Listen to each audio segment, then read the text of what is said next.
So I'll be speaking in English, but of course we have interpretation from English into Albanian and vice versa.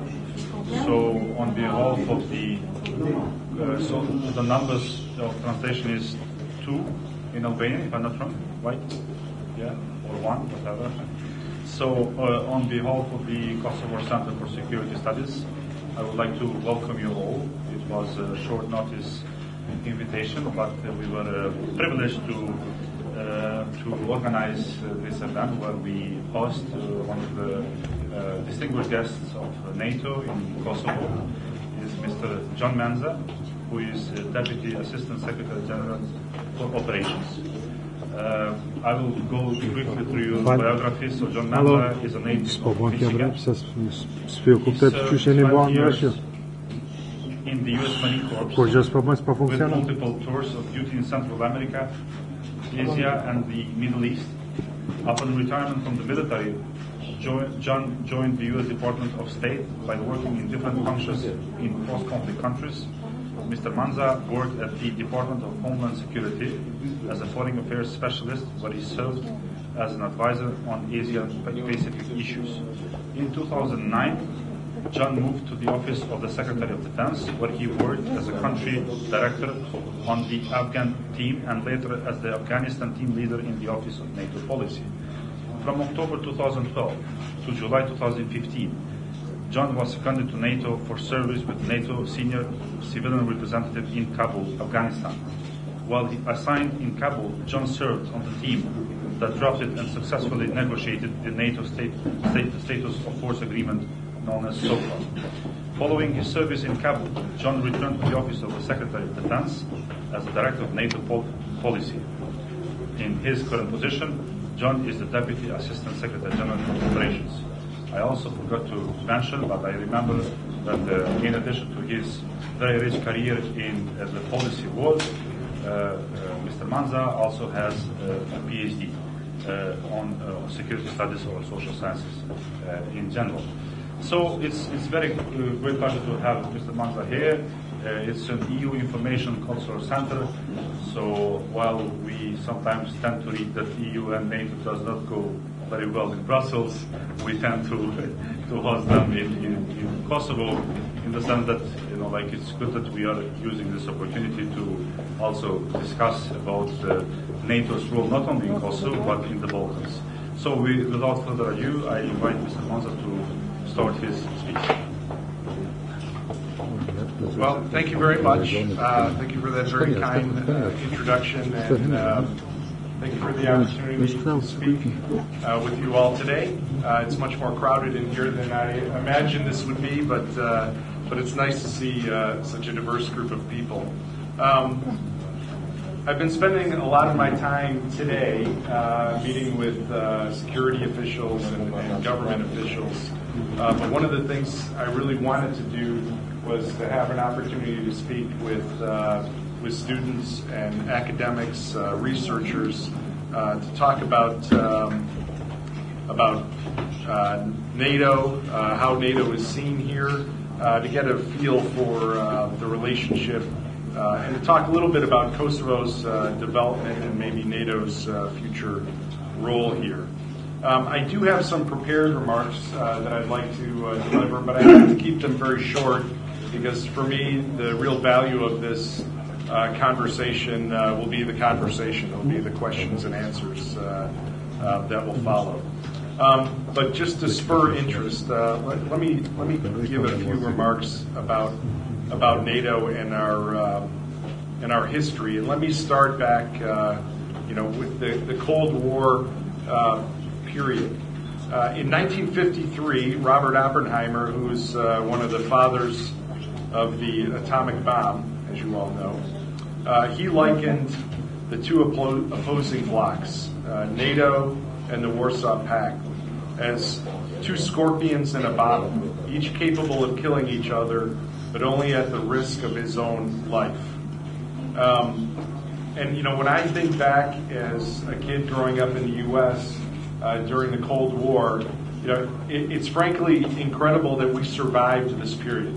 And just to show you how NATO has changed and adapted over the last more than half of a century. When I was growing up, every day, 365 days a year, the U.S. maintained a nuclear triad. We had bombers in the air 24 hours a day. On Christmas Eve, on Christmas Day, it didn't matter, armed with nuclear weapons, orbiting in the sky, ready to go into the Soviet Union and deliver nuclear weapons. We had submarines under the sea, same thing, 365 days a year. On Christmas Day, it didn't matter, armed with nuclear weapons, ready to launch them into the Soviet Union. And we had missile silos in the U.S., same thing, manned every single day, ready to launch thousands of weapons into the Soviet Union if there was a nuclear exchange. To me, when I look back at that period, it's incredible that the world survived that period because the Russians were doing exactly the same thing. So during that time, a few points for you. One, there were rules of the game that were very specific between the Soviet Union and NATO and the United States. There were boundaries about communications, about how we acted, about everything that we did in a very concerted effort to ensure that no one broke the rules and tensions did not increase and we didn't trip these nuclear levers that could have been easily tripped and resulted in a massive nuclear exchange. But this was all about deterrence. And NATO's posture, both conventionally and through the nuclear realm, was all about deterrence of the Warsaw Pact, of the Soviet Union, and deterrence not so much in terms as I think we're used to hearing it talking about war, but the prevention of war. So we matched the Soviets and the Warsaw Pact as well as we possibly could conventionally and all through the spectrums of warfare until the nuclear war spectrum. But then, incredibly, in 1990, the world completely changed, and that whole deterrent regime that we lived in, with the threat of nuclear war always hanging over our heads, ended when the Soviet Union collapsed. And NATO had to adapt to this changing world situation, and it took a while to adapt. First, there was an enormous task of bringing in Eastern allies into the alliance, doing it in a peaceful fashion. And I was part of this when I was in the Marine Corps. We did the Partnership for Peace program. And we very actively worked with former Warsaw Pact nations to bring them in. So the focus of NATO as an organization very rapidly shifted from 1 minute literally being focused on fighting these countries to just a few years later exercising with them, training with them all the time, and trying to bring them into our way of thinking. And I think we did that, frankly, very successfully. And it was a great program. The risk, though, was how we were perceived by the Russians later. I think if Putin were here today, he might say, "Well, we were on our knees. You scooped up all these countries on the NATO's eastern flank." But I think the reality is, for those former Warsaw Pact countries, the ones who joined the European Union, who are now members of NATO, they are still reaping today great security and economic benefits as being part of our club.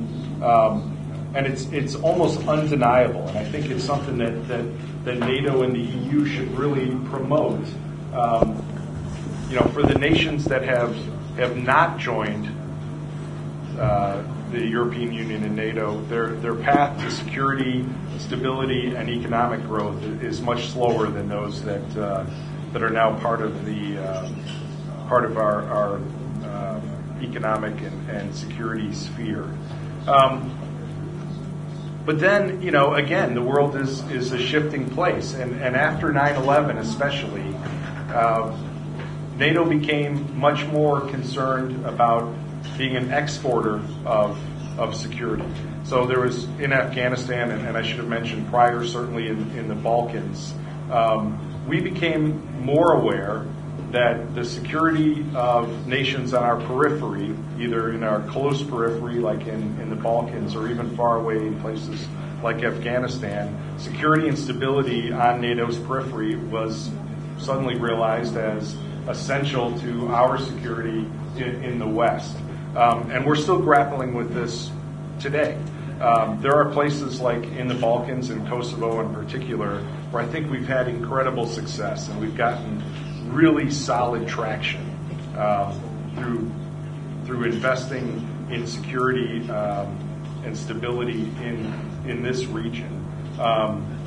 Perhaps less successfully and more difficult in the Middle East and North Africa. We're still struggling with that today. Today we call it projecting stability. This idea that came out of the Warsaw Summit, where we recognize the need to build security institutions and develop capacity in nations on our periphery. And today I would say we're really facing two great challenges. So one is the reemergence of Russia as a significant threat, which started with Georgia and Ukraine and now today. And you see NATO adapting to that. So we're back to some of the previous regimes that I started this conversation with. We are deploying troops in the Baltic states. We are bolstering our conventional defense against a conventional Russian threat. But we're also dealing simultaneously with threats in the Middle East and North Africa, and also trying to stay focused on places like Kosovo and the Western Balkans to ensure that gains that we've achieved in these locations are not lost. But it's very difficult. And let me just maybe wrap this up with a few quick thoughts. One, we are very committed to Kosovo, and allies have agreed recently that we will, in essence, stay the course here.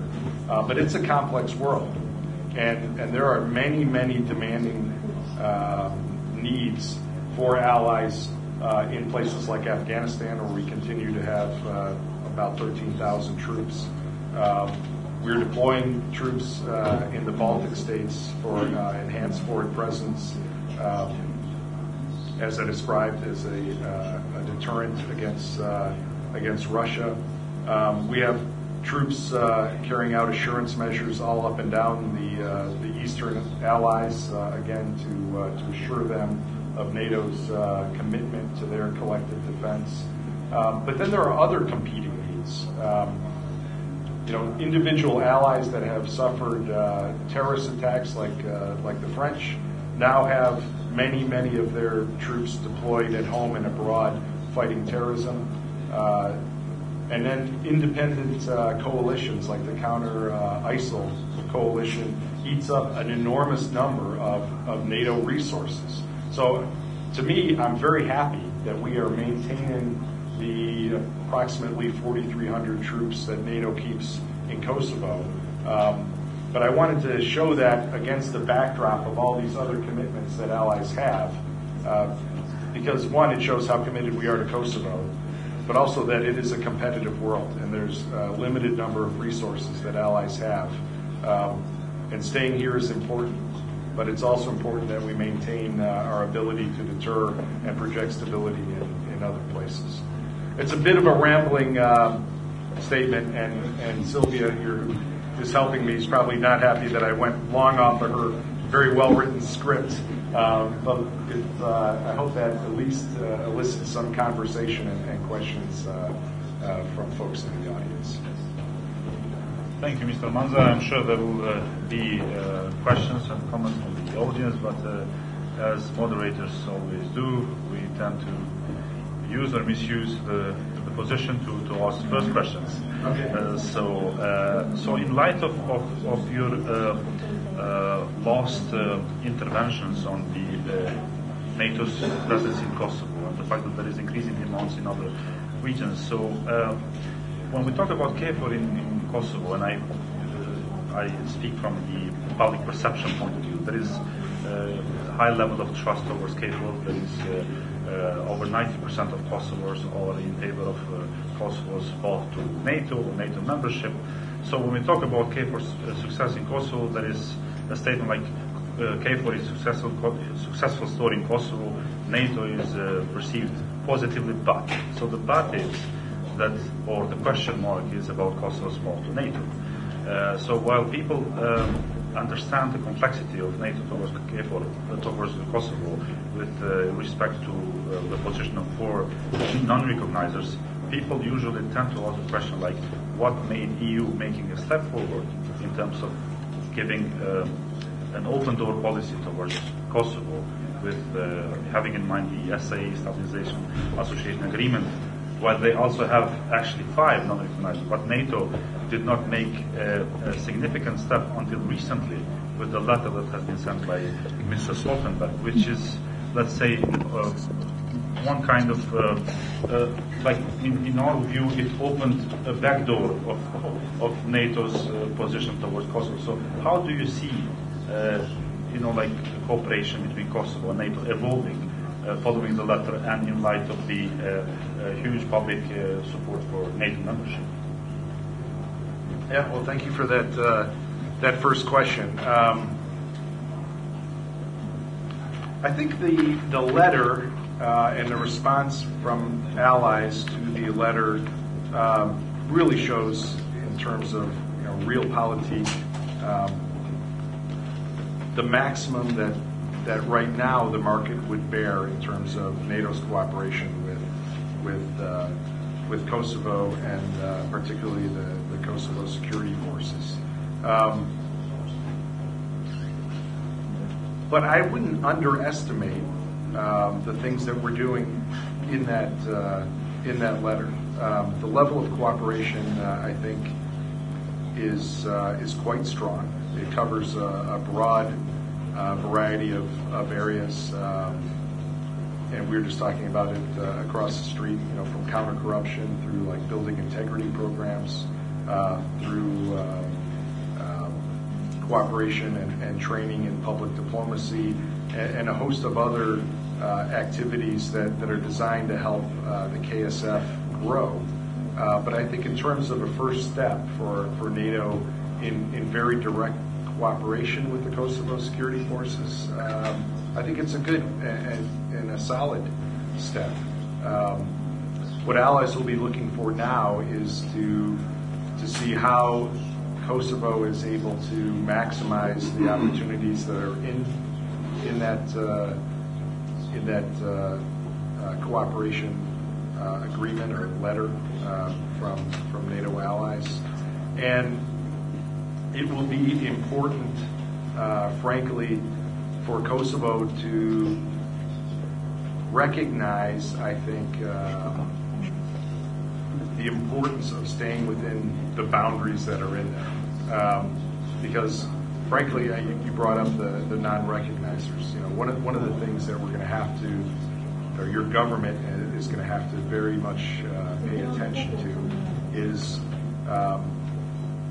the need for the Kosovo security forces to stay on track as Kosovo security forces, and to not press too fast for change in the transformation to the Kosovo Armed Forces. The Secretary General, you know, after that letter was released, pretty shortly after, was here and described in very firm words and detail that this transformation to the Kosovo Armed Forces needs to be carried out through a constitutional measure that includes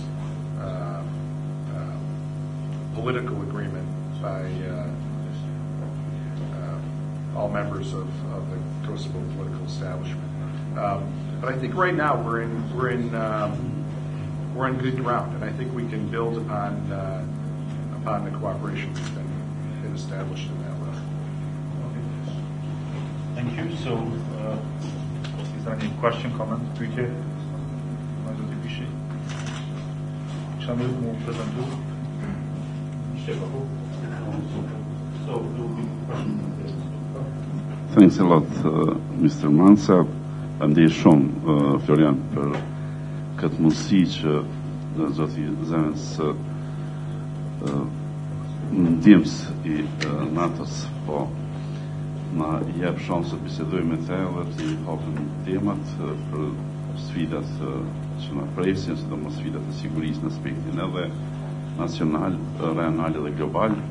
Jam deputet i Kuvendit Kosovës nga legjislatura e kaluar, edhe kam qenë komisionit për punë brendshme siguri dhe FSK, që kemi trajtuar edhe çështjen për cilën edhe zoti Manca ka hapi çështjen e FSK-s. Sidos që të jetë, unë i kam dy pyetje të veçanta kështu, lidhur me konceptin strategjik të aleancës Lisbonës, ku ka të bëjë me fushat apo kërcënimet, përveç atyre konvencionale dhe atyre asimetrike, janë dhe sfida në zhvillim. A kish mund zoti Manca veç na shpjegon cilat sfida të tashme janë të identifikuar nga NATO në zhvillim, sidomos për Ballkanin edhe konkretisht për Kosovën? Po në zgjerim, kuptim sfida në zgjerim. Edhe çështja tjetër rreth transformimit të FSK-s. A mendoni se është, pasi që realisht është gati e pakaluar për shumë tash edhe në pas zgjedhjeve të reja, që kjo të bëhet me ndryshimet kushtetuese apo pas që pola deputet serb që janë të listës serbska që realisht edhe janë dominues në pjesën e pakicave me 10 deputet, që ata prap nuk do të njapin, nuk do të i votojnë ndryshimet kushtetuese për FSK. A dohet edhe më tej FSK-ja të mbetet peng e tyre, apo dohet realisht të mos mbetet më status quo të tillë, mi po gjetet një rrugë tjetër e transformimit të saj qoftë edhe nëpërmes ligjit. Po kjo është çështje tjetër për arsye se realisht Kosova po ballafaqohet me rreziqe, edhe sidomos ato që ka zoti Manca dhe jo përmend, nga rreziqet e kërcënimet nga Rusia, që realisht edhe tendencat në Malci, tani Maqedoni edhe në Kosovë bëjnë që ajo të jetë shumë e përqendruar këto. Edhe pamundësia e ndryshimit deri tashëm të statusit prej civil në ushtarak apo të FSK-s, mendoj që nuk i bën mirë në aspektin e sigurisë të Kosovës.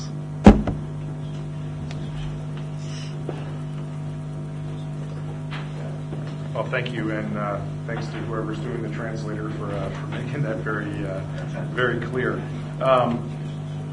The question really two parts, I think, or at least three. One is on, again, this issue of transformation of the KSF to the KAF.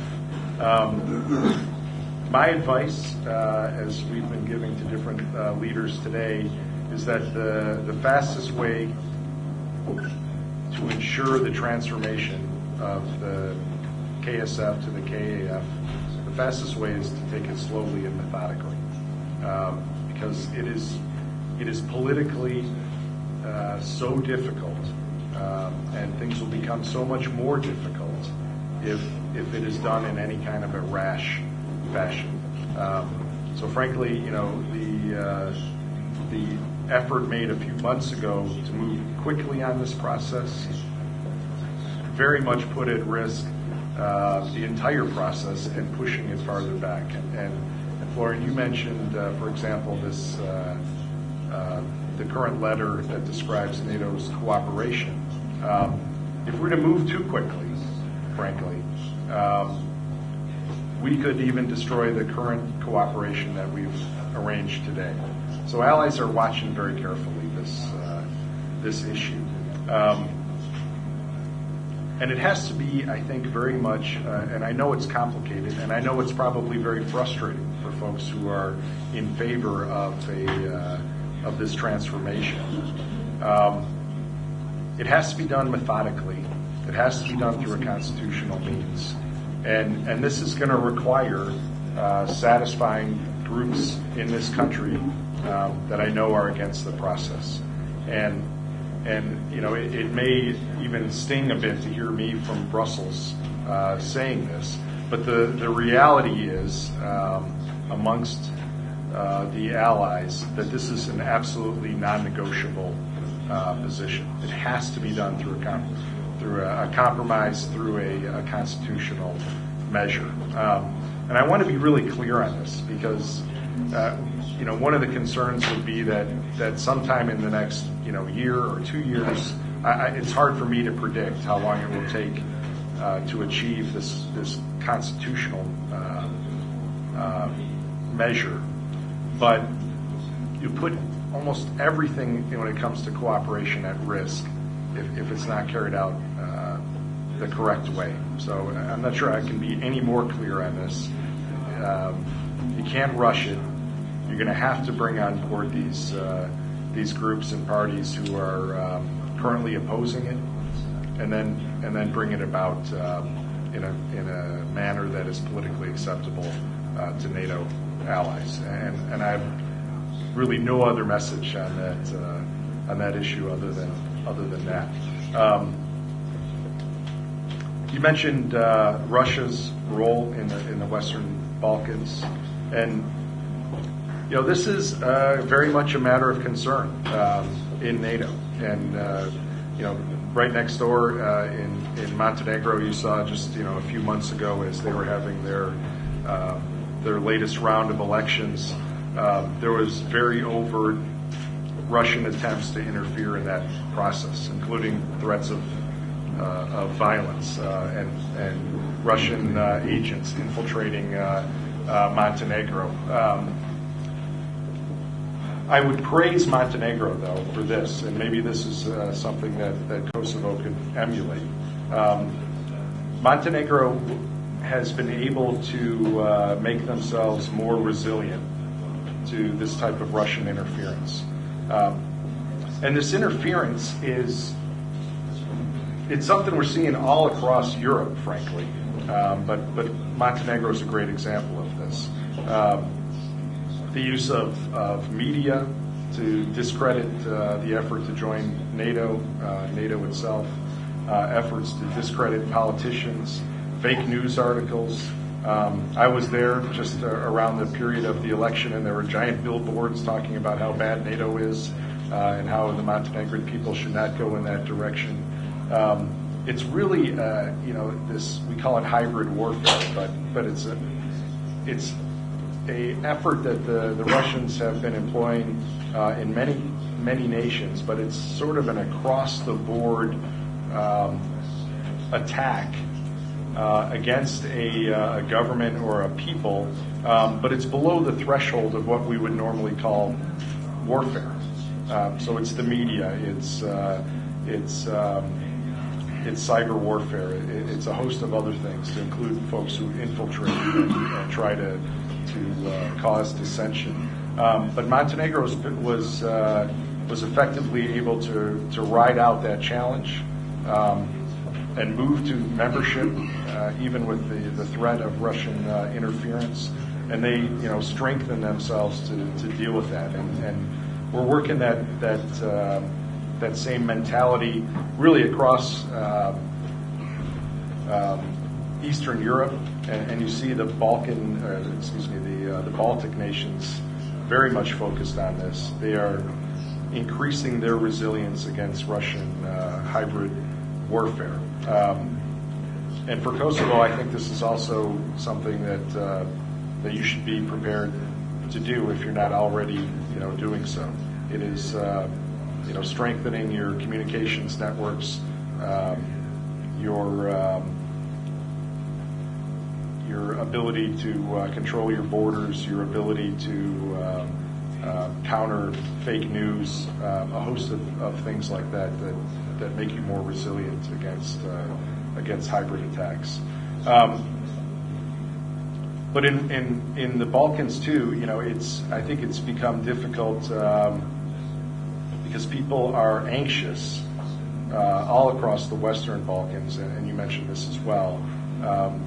It takes a long time to move towards the West for NATO membership or for EU membership. And what we ask is that the people are very patient through this long process. And while there's an open door, the open door includes democratic reform, counter-corruption activities, free and fair elections, a host of things that Kosovo, I think, has exemplified in the last several years, and even in the last weeks. The election we just had was a very peaceful and democratic process.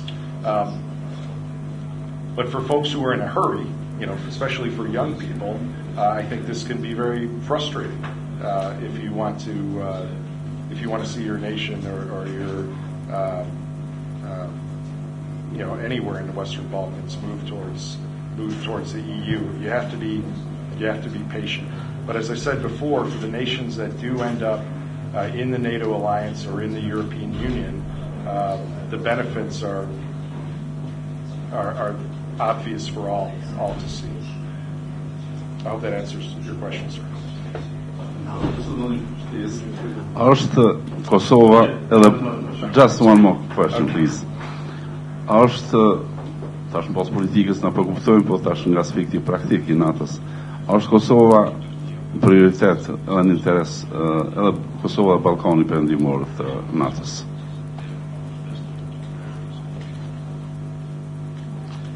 The question is, are the Western Balkans, is Kosovo a priority for NATO? Absolutely, yes. It's a focus of discussion frequently in the North Atlantic Council and in my day-to-day business. I don't think I did a great job describing this, but in this world of competing demands and competing needs for resources, we remain committed to Kosovo, and that's hard in places when you compare with places like Afghanistan and other activities that are going on around the world. Allies have recently reaffirmed our position that we will keep the Kosovo Security Force, the KFOR, at about its current level for the short to midterm, and to me that shows a level of commitment that is very solid amongst the allies.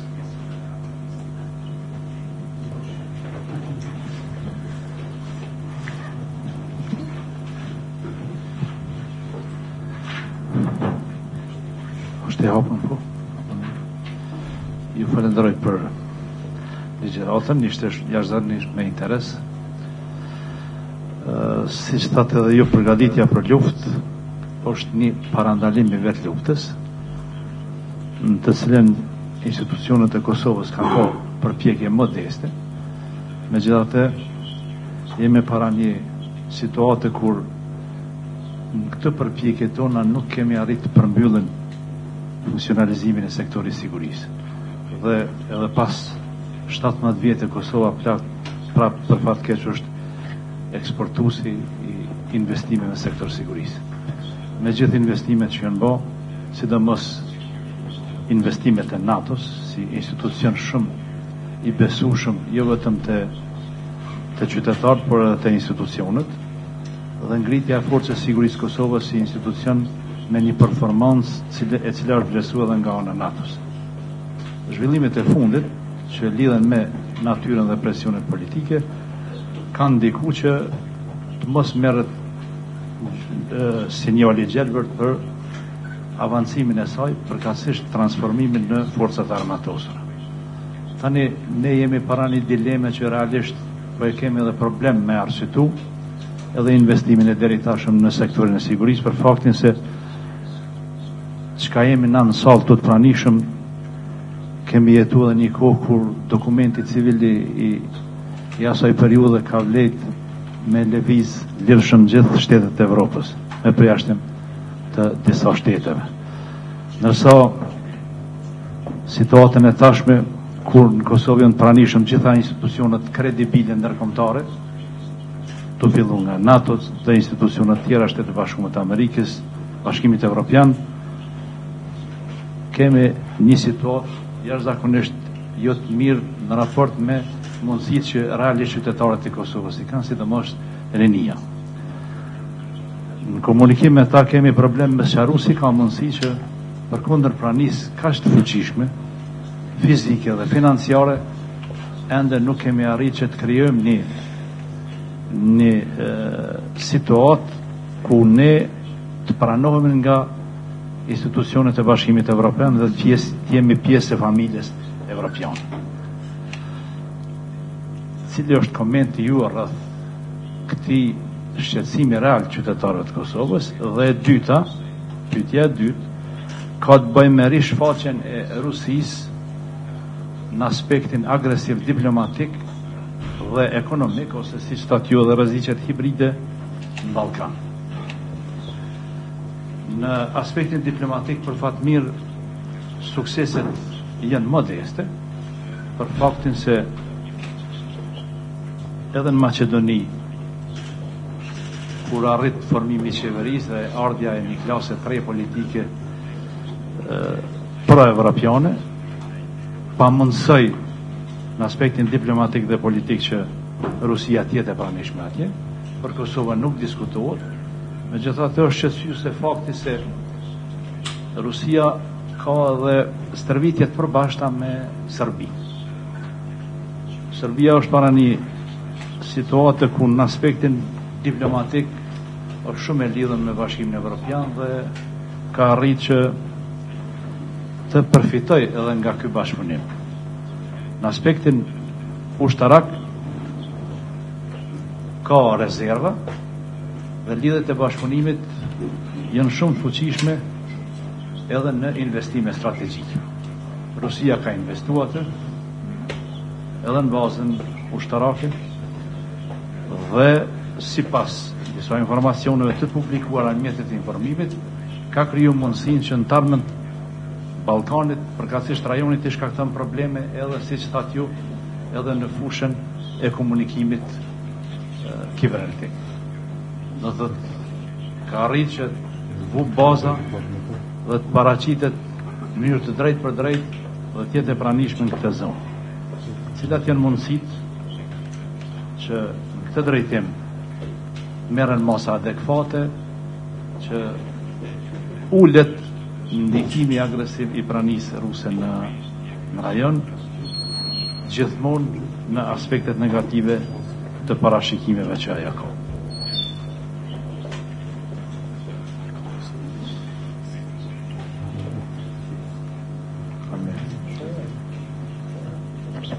Okay, well, thank you again. A very wide-ranging question on EU membership. I can't represent the EU. I know the frustrations, as you mentioned, sir, with travel for young people here, ability to move freely around the region. but I can't myself as a NATO official discuss what your relationship is with the EU. But for NATO, as we talked about at the end of the last question, I feel like we're doing absolutely everything we can here right now. I mean, NATO's not a donor organization. We provide, in this case, a secure environment through the KFOR.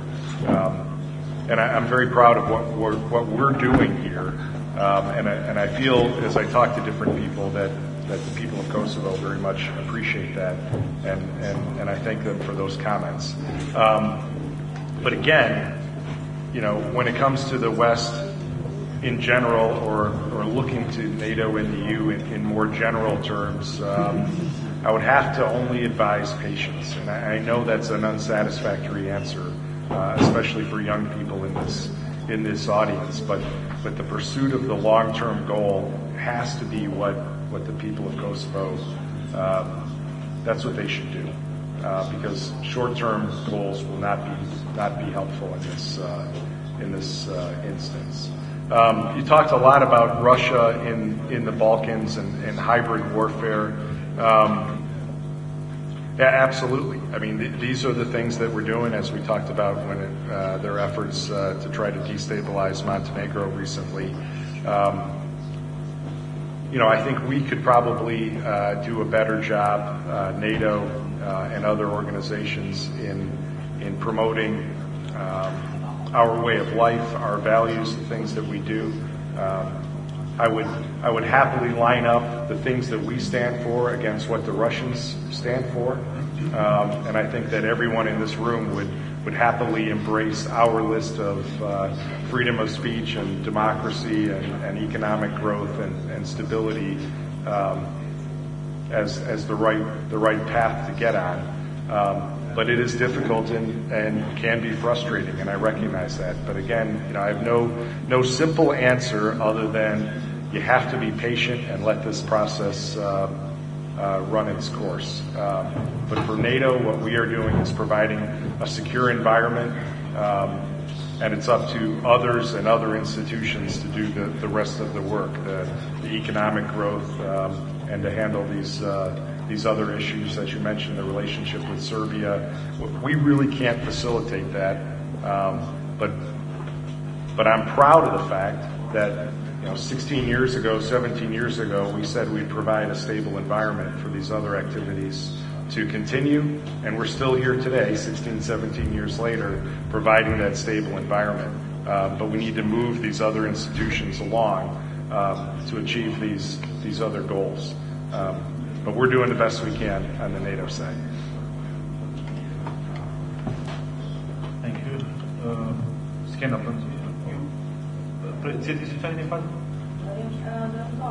Jo, prej gazetave nuk morëm për shkak që është një audiencë që është online.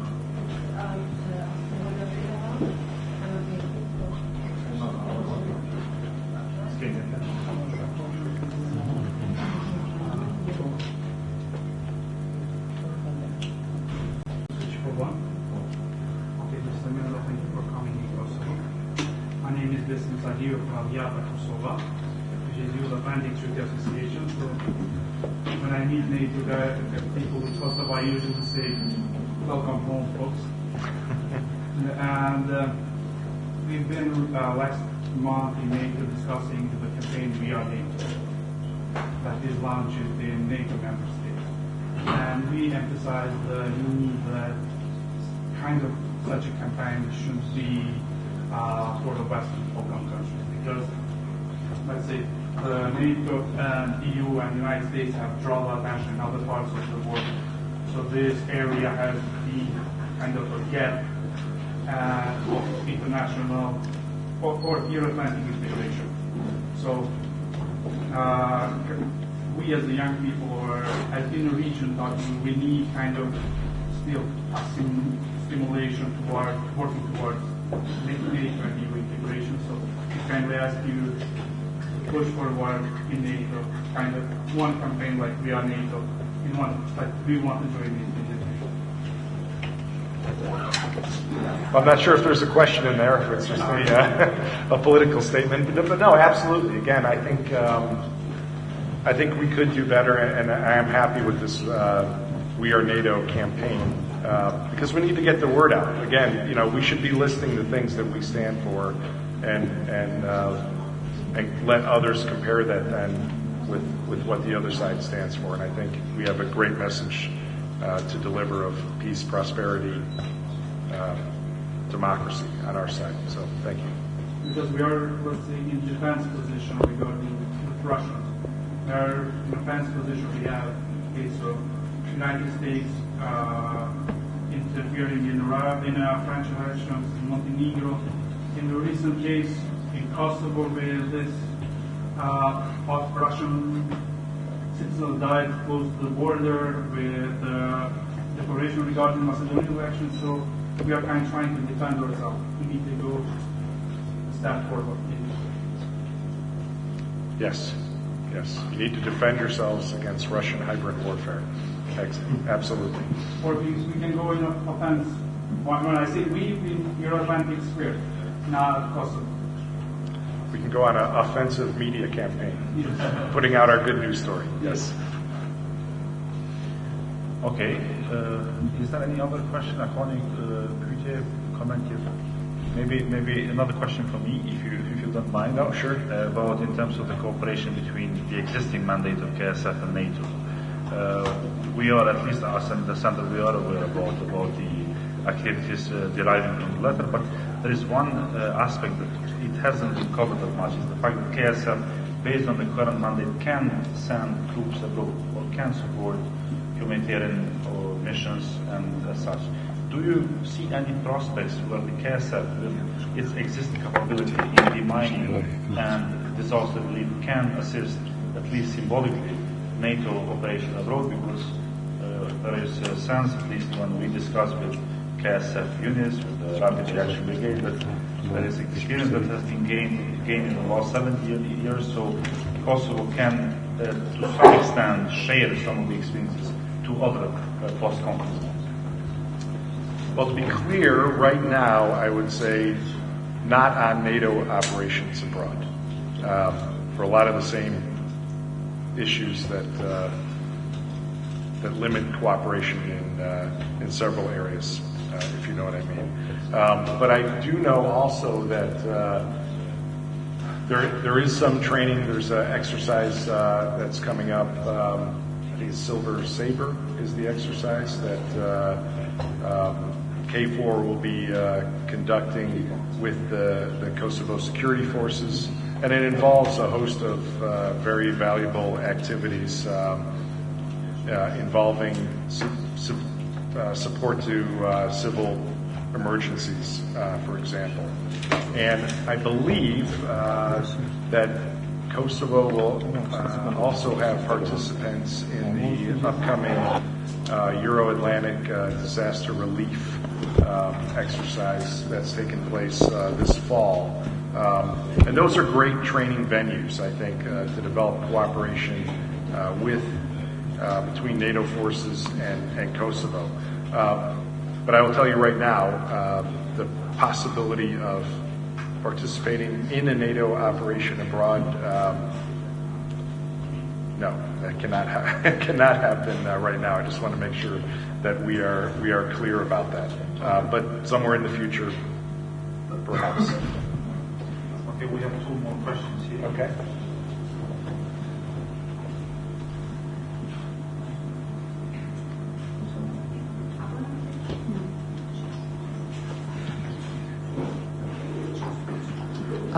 Unë jam Vejs Kelmendi nga Qendra Kosovare për Studimet e Sigurisë. Fillimisht faleminderit për prezantimin tuaj.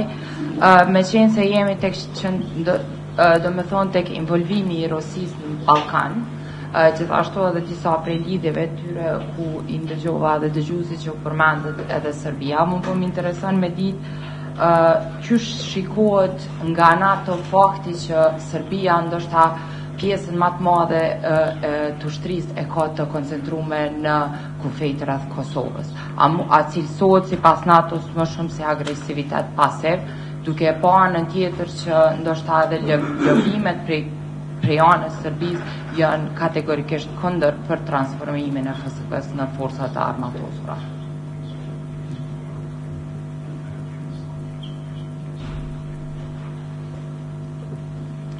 I'm not sure I got all of the question from the translation, but the question has to do with Serbian forces on the border with Kosovo. Yeah, I mean, one, I think you should all feel very secure about your security, especially in relation to Serbia or any other nation. Because of the presence of KFOR here. NATO is committed to the security of Kosovo, and as I said, has been for the last, since 1999. So I'm personally not concerned about that potential threat. And then the second part of the question I didn't quite get on the transformation. So the question is not solely from the military point of view, but it's also from the position of Serbia, from the values point of view, like whether this reflects some sort of values that they are militarizing the zone, and whether we should be concerned in the fact that they also are against the transformation of KSF. So it is actually Serbia which is against the transformation, and not that much the Serbs living here. It's more or less in that. Yeah, I mean, it's difficult, and I wouldn't ever want to be involved in the internal politics of Kosovo. But you need to, as again, the key element of this transformation process. It has to be done through a constitutional means, and that would mean bringing in parties that are probably currently not in favor of the formation of a Kosovo armed force. But I would leave that to your politicians to figure out how to satisfy these groups who do not support that transformation. But for NATO from the outside, we cannot influence that policy. It's a domestic issue for the people of Kosovo. Okay, I think we have a little bit about questions. Okay. Thank you, Mr. Ransa, for your presentation and sometimes for very diplomatic answers on the questions offered to you. I will hope you will be more direct now.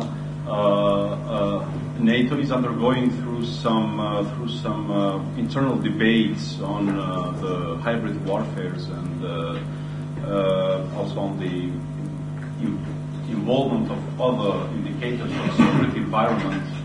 This specific focus in the Western Balkans, mainly on the Russia's involvement, not only in Serbia, especially in the southern Serbia, but also its involvement in Montenegro, in Macedonia, potentially in the northern Kosovo.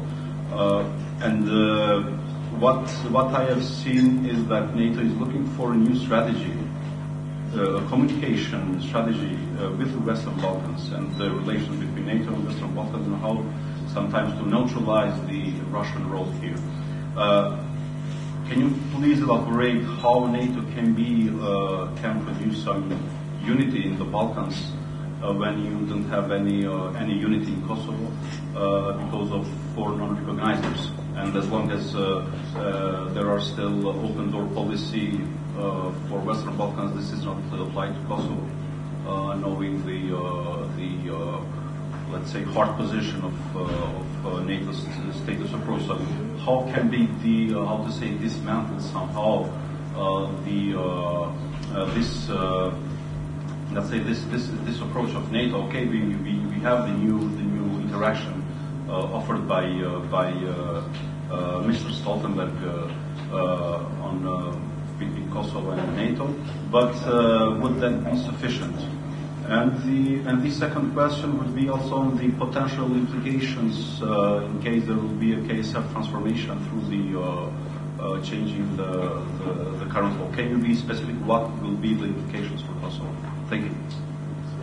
Okay. First, I'm not a diplomat, so I'm almost never praised for my diplomatic responses, so thank you for that. In terms of NATO and the Western Balkans and the Russian interference in this region, I don't want to sound like a broken record, but this is a long and evolving process, and I don't know if we should make too much of Russian efforts to interfere here. In some instances, I look at it as their efforts to interfere in the Baltic states. They're really trying hard, but they don't get a lot of traction. Again, I think because they don't have a great message. They also try in Sweden and Finland to disrupt, their way of life and get their message out, but it's not very effective because people are not that interested in buying their message. And I think it's often not the case that someone is comparing Sweden and Finland with the Western Balkans, but in this case, maybe that's the same approach. But what's tough here, I think, is maybe the susceptibility of these other messages because people are, as some have talked about, it's a difficult life, with high unemployment and issues with corruption and whatnot. It makes it maybe a little more difficult for us to get our message out, especially if our message is be patient and let change run its course. But there are good developments in this region, and I hope you all look at the accession of Montenegro into the alliance as a great regional step to countering Russian messages, or just to show that a nation in your region that has embraced our values. And I'm sure in the years ahead you will see Montenegro steadily making progress and making much more rapid progress than they would have made if they had not joined NATO in this instance. So I think our message in the Western Balkans should be, as I've been talking about, our list of the things we stand for, the proof of how that list is applied to nations that join our alliance. And then over time, hopefully, you will see nations like Montenegro doing very well, and it will generate then amongst your people a willingness to move in that same direction. I know these are kind of theoretical approaches to countering the Russian message, but frankly, as an American, as a member of this alliance, as someone representing the alliance, I actually believe in this. Our message is the right message, and our path is the right path. And now I've completely lost track of what your other question was. What would be the consequences if Kosovo decides to move with the KAF? If you do it without a constitutional measure, I think it would badly disrupt cooperation between NATO and the KSF. I can't overstate that. It would set things back significantly, and it would take a long time to get that back on track. If it's done through a constitutional means, it's hard to predict exactly how that would be seen politically in the alliance, but the Secretary General was very clear in what he said. That is the only path. So what I would recommend, and I said this to some of your government officials today, is work on that path, make it a constitutional change, achieve that objective, and then let's reset our relationship, based on what the alliance will tell us. It's everything we do in NATO is based on consensus, now with 29 members. So, I would imagine that if the KAF were formed through a constitutional means sometime in the future, we would sit back down as an alliance and say, okay, now what does this mean for us? And what does this mean for our cooperation? But it would be, again, a somewhat lengthy process because we would need to develop consensus amongst 29 allies, including 2 of your neighbors. We have the very last question. Okay.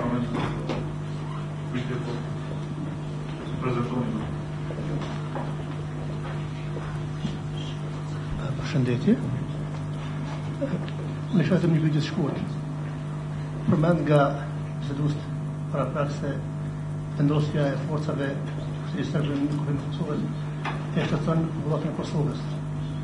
Por përveç kësaj, unë kisha me të tepër të kamuflimi i asaj lufte që bëhet nga ana e Rusisë përmes vendosjes së qendrave të tashlutura, qendra kulturore të shkuar në Kosovës. A konsideroni këtë si luftë speciale për shtrirjen e dominimit feroz në Ballkanin dhe Kosovë, sipas parasysh fatin se Serbia ende nuk gjen forcë që të thjesht formulimin nga kushtetuta e saj sipas cilës Kosova është pjesë e Serbisë. Unë jam shumë i vetëdijshëm dhe i sigurt se përderisa NATO është në Kosovë dhe Serbia edhe se nuk mund të ndërhyjë, po një luftë speciale a mendoni se është duke bërë? Faleminderit shumë.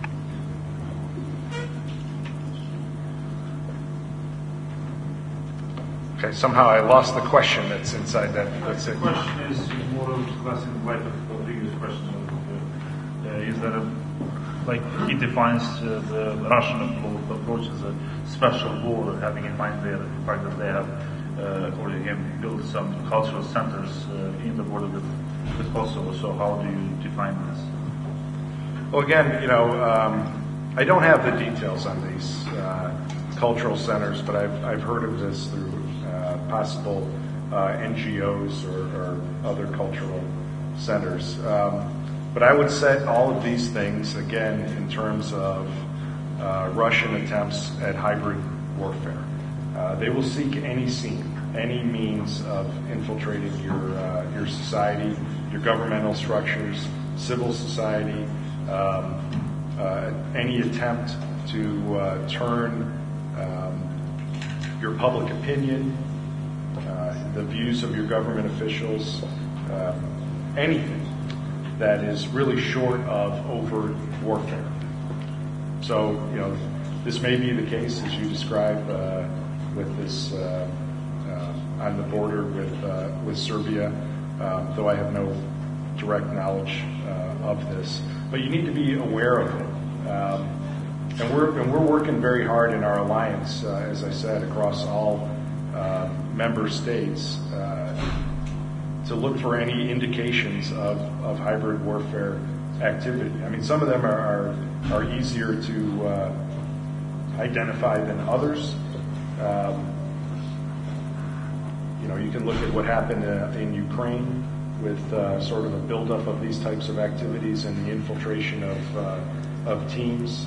But you should be prepared. Your government officials should be prepared, across the board to counter these activities, to look for them, to identify them, and to take actions against them.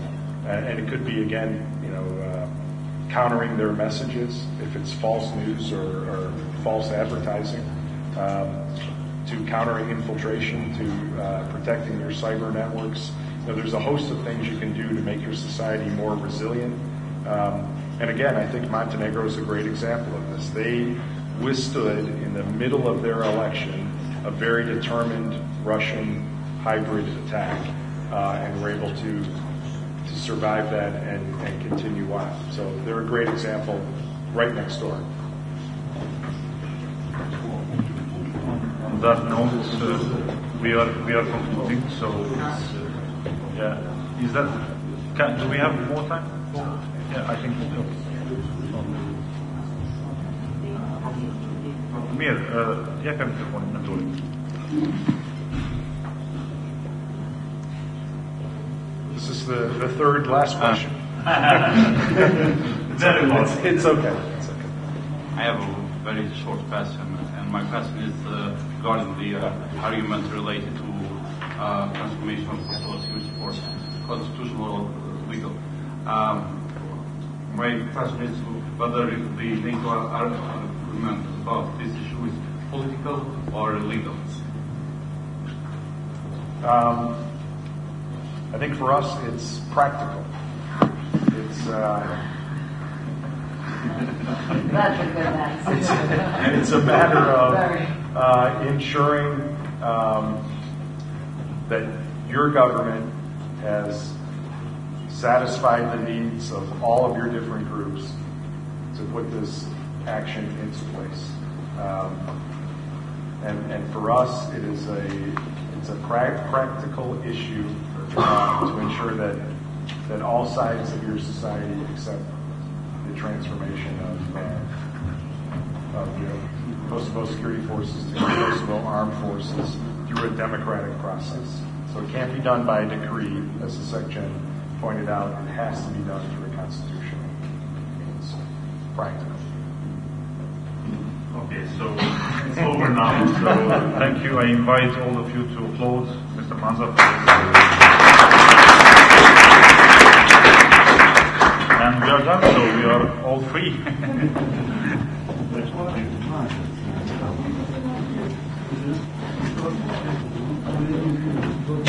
Yeah.